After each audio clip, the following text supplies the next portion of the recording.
Hello mga paps, ito nga pala yung part 2 about sa mga candlestick patterns. Sa part 1, tinalakay natin ng mga bullish patterns. Ngayon naman ay tatalakayin natin ng mga bearish patterns. Sa bearish patterns ay meron tayong bearish engulfing. Ang bearish engulfing pattern ay isang bearish reversal pattern na nagsisignal ng reversal ng uptrend at nag-i-indicate sa pagbaba ng price dahil sa selling pressure na ginagawa ng mga sellers.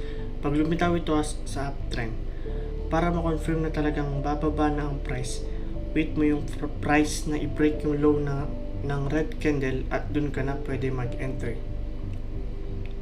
Ang pangalawa ay shooting star. Ang shooting star ay nag-i-indicate ng potential na pag-reverse ng price. Ang wick ay nagre-represent sa mga buyers na bumibili pero naitulak ito dahil sa selling pressure ng mga sellers.